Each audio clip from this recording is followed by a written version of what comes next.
Assalamualaikum warahmatullahi wabarakatuh. Perkenalkan, nama saya Afifatul Amalia, NIM akhir 460 dari kelas 3 PGSD A2, Universitas Islam Nahdlatul Ulama Jepara. Di sini saya akan memaparkan materi tentang organ pernapasan dan fungsinya pada hewan dan manusia serta memelihara kesehatan organ pernapasan manusia. Apa sih organ pernapasan itu? Pernapasan merupakan proses menghirup gas oksigen atau O2 dan menghembuskan gas karbon dioksida atau CO2. Baik, kita langsung aja. Yang pertama yang kita bahas yaitu organ pernapasan pada hewan. Yang kita akan bahas yaitu 1. Cacing, 2. Serangga, 3. Ikan, 4. Amfibi, 5. Reptilia, 6. Aves, 7. Mamalia. Baik, langsung aja kita bahas satu persatu. Organ yang pertama yaitu organ pernapasan cacing. Cacing merupakan hewan yang lunak. Cacing tanah tidak mempunyai organ pernapasan khusus. Jadi, organ pernapasan cacing yaitu menggunakan kulitnya.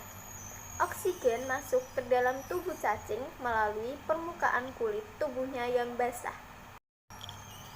Organ pernapasan yang kedua yaitu serangga.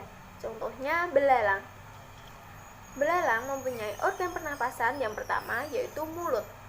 Mulut berfungsi sebagai tempat masuknya udara. Yang kedua, kantong udara yang berfungsi sebagai tempat penyimpanan udara. Yang ketiga, trakea yang berfungsi sebagai pengantar oksigen ke sel-sel tubuh. Yang keempat, spirorakol. Fungsinya yaitu sebagai jalan keluar dan masuknya udara. Organ pernapasan yang ketiga yaitu ikan. Ikan mempunyai organ pernapasan yang pertama dari mulut. Mulut fungsinya tempat masuknya air yang mengandung oksigen. Yang kedua, rigi-rigi insang. Fungsinya penyaring air saat ikan bernafas. Yang ketiga, lembaran insang. Fungsinya yaitu mengandung pembuluh darah. Yang keempat, lengkung insang. Fungsinya sebagai tempat melekatnya lembaran insang. Yang kelima, penutup insang.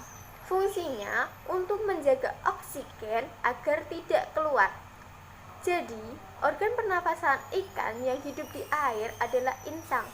Untuk ikan yang hidup di daerah dengan udara atau oksigen rendah, biasanya terdapat organ tambahan berupa labirin.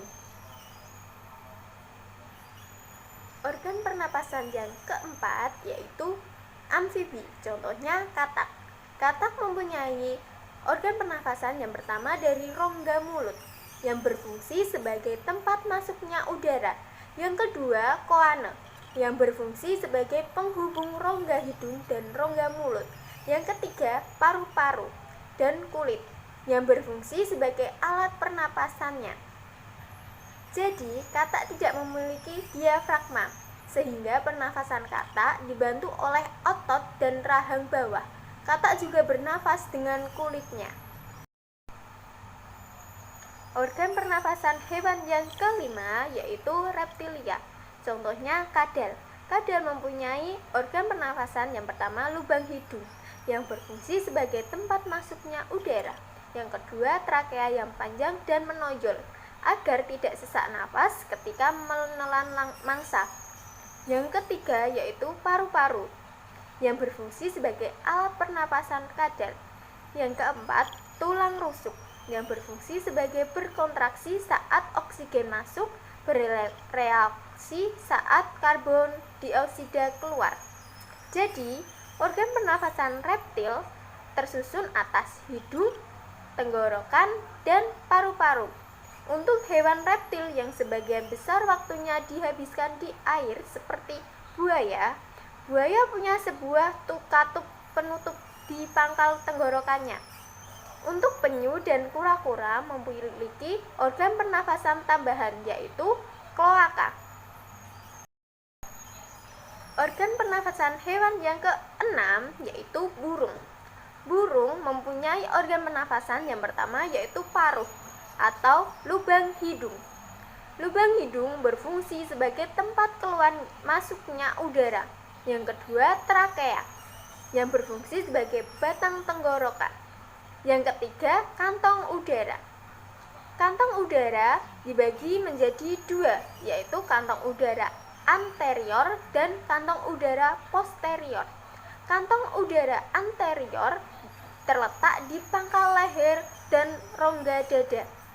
Sedangkan kantong udara posterior terletak di bawah sayap atau rongga perut. Yang keempat yaitu paru-paru yang berfungsi saat burung tidak terbang. Jadi, burung ialah hewan yang juga bernafas dengan paru-paru. Udara masuk lewat hidung disalurkan menuju tenggorokan atau ke paru-paru. Burung juga memiliki sebuah organ pernafasan lainnya yang disebut pundi-pundi udara. Organ pernafasan hewan yang ketujuh yaitu mamalia. Contohnya anjing. Pada organ pernafasan mamalia terdiri dari hidung, tenggorokan, dan paru-paru. Untuk mamalia yang hidup di air seperti lumba-lumba dan paus, mereka mempunyai lubang-lubang khusus di atas kepalanya.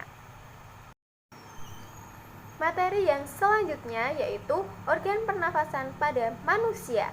Yang pertama yaitu rongga hidung yang berfungsi untuk menyaring udara yang masuk dibantu oleh rambut hidung dan selaput lendir.